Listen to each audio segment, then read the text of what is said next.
Thank you, Madam Speaker. I see the mic is now on. Thank you very much. I'd like to let you know that I'll be splitting my time with the Honourable Member for Rosemont-La Patrie.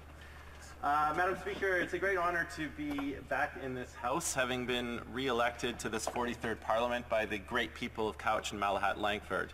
And I want to take this opportunity, since this is my first speech in this Parliament, to thank them for the trust that they have again placed on my shoulders and the huge responsibility that comes with it.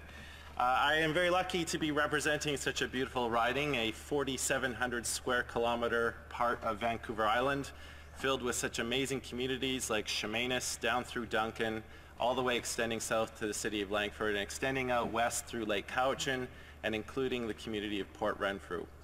It is home to the only Mediterranean-style climate in all of Canada. We are blessed to be able to grow a whole variety of different crops, and indeed we have a very storied and rich agricultural history in my region. And it is also home to many First Nations, including Cowichan tribes, Penelakut, Layaxan and Halalt, and then the Malahat in the south, and going out, including the western communities. These are communities that have, of course, existed in this place for thousands of years, the First Peoples, and I have learned much over the last 4 years serving as their Member of Parliament, and I will continue to lean on them for guidance and for their teachings as we chart a path forward with true reconciliation. I would also like to take this time to welcome the class of 2019 to this place. I can remember my own experience as a new Member of Parliament 4 years ago, and it can seem quite overwhelming at this time. But never forget that the people of your riding sent you here.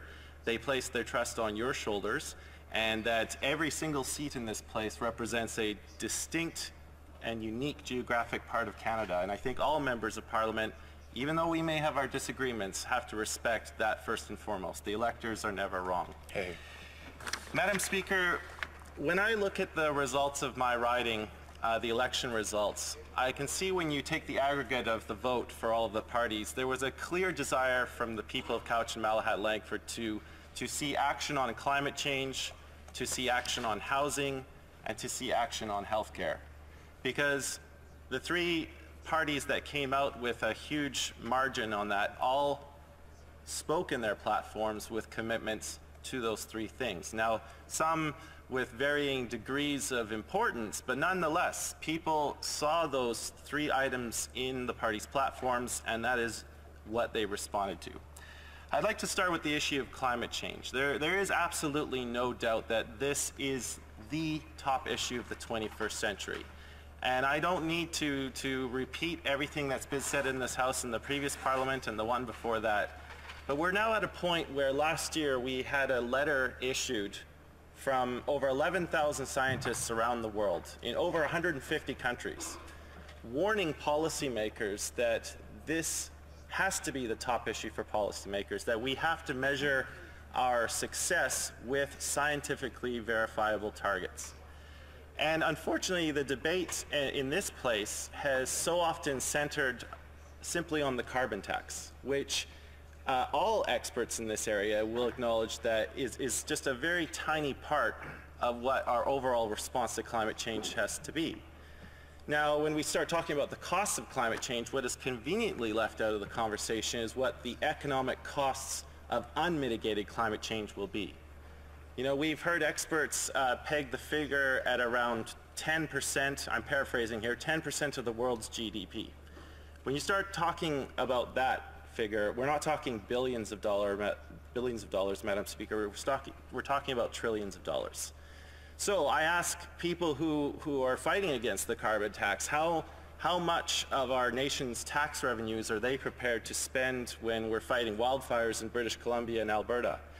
How many future tax revenues are we prepared to spend to save Vancouver International Airport from rising tides and sea levels and floods coming down the Fraser River? Canada is a coastal nation. We have the longest coastline in the world, and many of our people live, work in coastal communities. And so we have to find ways as a nation to start meeting those targets, to acknowledge our responsibility for the way we have lived over the last several decades, but to also be a leader, to show that there's a way. But Madam Speaker, simply just talking about climate change is not enough, because the other big threat facing Canada is growing inequality.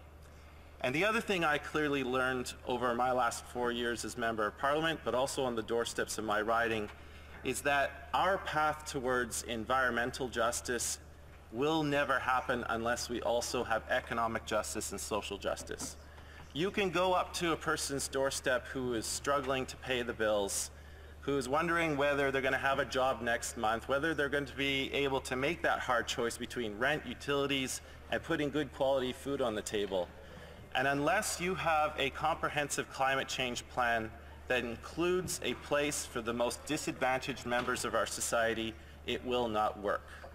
You have to have a just transition plan. You have to have this all wrapped up. You have to have, in a sense, what people are talking or referring to as a Green New Deal. One that tackles all of these in a comprehensive plan.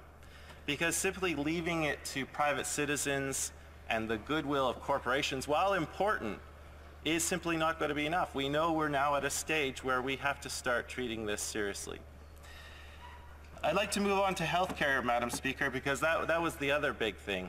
The NDP, through the last election, we committed ourselves to a national pharmacare plan. We wanted to stand by our promise, unlike the Liberals who first made the promise back in 1997. I'd like to just correct the record there. But the other big thing too is a dental care plan. And I think that a dental care plan, a national dental care plan, will make a huge difference for people. You know, I listened to members of my caucus who were speaking to their constituents, and we've all met some people who are embarrassed by the state of their teeth.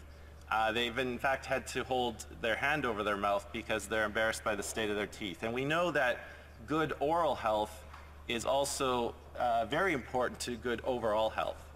And it is actually a class thing, because people who are well off have healthy teeth, but people who are living in poverty have really bad teeth. And so the best way we can make an impact on people's lives is to make sure that we're covering dental care, things like pharmacare, and not putting people in that unfortunate position of having to make those tough choices. It's all well and good to talk about tax breaks, but if those tax breaks are only benefiting the people who need it the least, and if we're not identifying the true costs to the people who are living in the margins on the bottom rungs of our society, then we are not going to make it forward as a nation.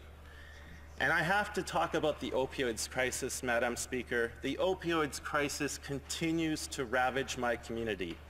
Every day in the city of Duncan, you can go to one part of the city of Duncan and you can see it there in front of you. It is a reminder, a constant reminder to residents of the failure so far of federal policy.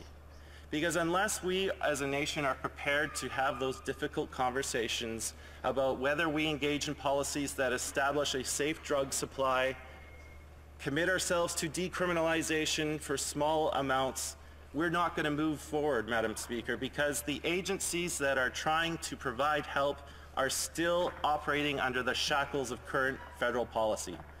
And we're at a breaking point, Madam Speaker. The business owners that have to deal with it every day, the RCMP that have made over 300 calls in a calendar year, to the people who are trying to revive people suffering from an overdose. They are suffering from compassion fatigue. They are suffering burnout. And unless we put the federal resources necessary to properly deal with this problem, we are still going to be talking about it. We are dealing with an epidemic, and it requires us to call a national health emergency. It requires Ottawa to step up to the plate to provide the funding necessary for the provinces and communities like mine to effectively deal with this problem. I'll end, Madam Speaker, by just acknowledging that, you know, I'm very proud to once again serve as my party's agriculture critic, and I look forward to working with all parties in this House to advance policies that will benefit our farmers. And I'd also like to acknowledge that we are in a minority parliament and how different and wonderful it is from the previous parliament, because unlike having the government dictate to us in the opposition which way we're going to proceed, it's now going to require a lot of goodwill and good faith negotiations to make sure that we are putting aside sometimes our differences to make sure we're serving the interests of this nation. With that, Madam Speaker, I will yield my time, and I thank you for this opportunity. I mean, it doesn't matter. I wasn't even